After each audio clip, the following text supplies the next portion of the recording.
Sitting next to me is the Insta360 Ace Pro, and sitting next to me is the small-time GPS Bluetooth remote that goes with it that you can put on a watch or a handlebar or all kinds of cool little mounts for it. So what am I doing with them? First of all, Insta360 sent them out for me to test. At this point, I think I've tested every single Insta360 camera on the market, and they wanted to know how the Ace Pro handles up to real estate photo. Why am I sitting all the way over here instead of being centered? Well, that's so that way I can show you the photos that it takes along the way. What's the deal, everyone? Welcome back to the studio. I'm Jeremy Deal, and if you haven't been here before, I do a lot of real estate photo and video related stuff, but I do a lot of other photo and video related stuff also. So if you like the way I present things, like, subscribe, you know, all that jazz. Let's get straight into it. So the camera itself, first of all, I was really excited about it. If you've seen all of my past reviews on my other Insta360 cameras, as I just mentioned, just about all of them, I really love their HDR settings and how you can manipulate those settings. Now, one thing that was a bummer with this camera when it came out, first of all, I was super excited because it was a single lens forward facing. I thought this was gonna have huge ramifications for real estate photography in particular.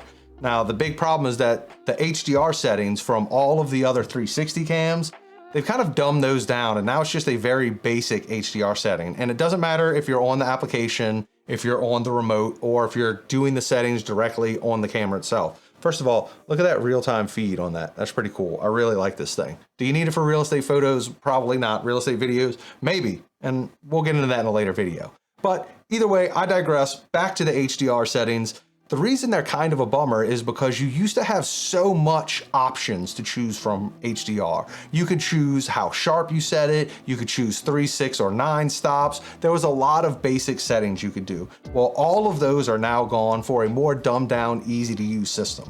Am I saying that it works worse? No, it works great, but having those options to be able to choose those things would be nice, especially for us using it in a more professional setting.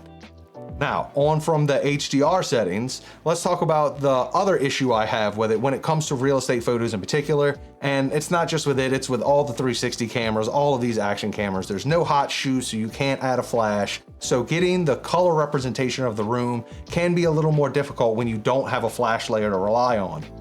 Now, that being said, the HDR is excellent. Just like all the other 360 cams by Insta360 I've tested so far, these HDR photos are fantastic. They are great for what they are. They're super simple now. You don't have any settings to do. Like I said before, it's literally just set it down, press it, and go. Just set it and forget it.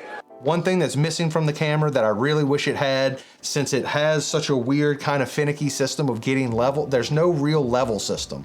I put up the grids. I don't know if you can see that on here. Let me put my face real close to it. Maybe, look at that. It's gonna focus on it.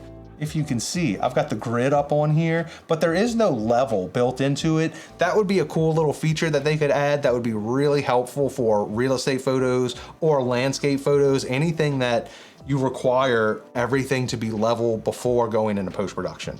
So that would be one big benefit, but the flip up screen is awesome on this thing. It's by far, it's way better than the Go 3 screen. Now on here, I do have a bunch of extra things that I can talk about in another video, but I'll put all the links down below. I bought a separate bottom mount because I didn't like the one before. I bought screen protectors, but not the ones from Insta360, and that's because the Insta360 one is just for this main screen. I bought a set that's for the main screen, this screen, and the lens.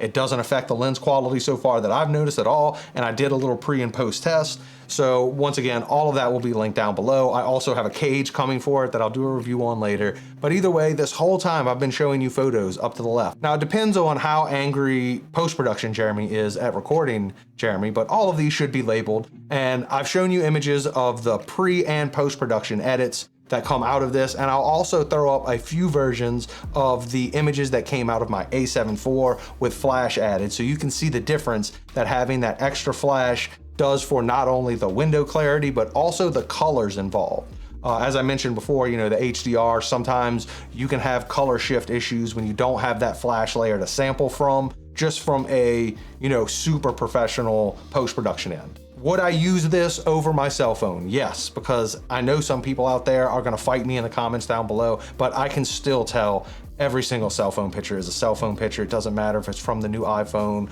or from the new Pixel or the new Samsung. It doesn't matter. That short lens to sensor ratio is horrible. This is a little bit better, and it's a better sensor. This is better than all of the cameras I've tested it against so far. So can you use it? Yes. Then the long story short is, if you own this and you want to try it for real estate photos, you definitely should. The process is very simple. It took a quarter of the time it takes me to do my other photos. So think about that when you're looking at the comparison of all this. Not only did it take me a quarter of the time on site, it took me even less time than that in post-production, because it is simply a Lightroom setting. Boom, click and done.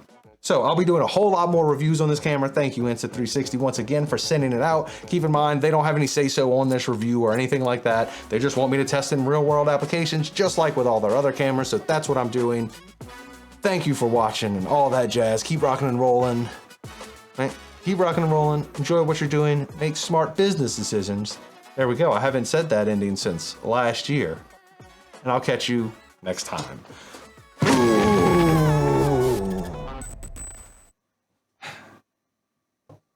All right, I know this is the first review I've done on the camera, but I've actually had it for a while. I've been doing some really fun stuff with it. I'll put some of the goofy AI stuff I've been making over there. I've got a whole review coming on just the AI section. It's not gonna relate to real estate at all, but I've been having a whole lot of fun with it. So, you know, it's a fun little camera so far. Stay tuned, all that jazz. Catch you next time. Affiliate links, peace.